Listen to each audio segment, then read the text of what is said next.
Сайн байцгаана уу? Та бүхэндээ энэ өдрийн мэндийг хүргэе.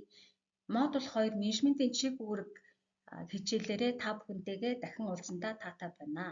Энэхүү хичээлээр бид менежментийн 4 үндсэн чиг үүрэг болох төлөвлөлт, зохион байгуулалт, мотивац, хяналтын онол арга зүйнсийг судлаж, бодит байгууллагын жишээн дээр хэрэглэх суурь мэдлэг чадрыг эзэмшнэ.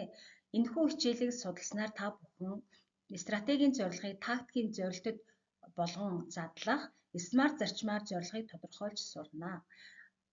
Байгууллагын функционал, дизайнал, матрицын бүтцийн давуу болон сул талыг шинжилж, эрх мэдлийн төвлөрлийг сааруулах, шийдлийг гаргах чадвар суралцах болно. Мотивацийн агуулгын болон процессын онолуудыг ашиглан хүний нөөцийг мовчтой удирдах арга барилыг эзэмшнэ.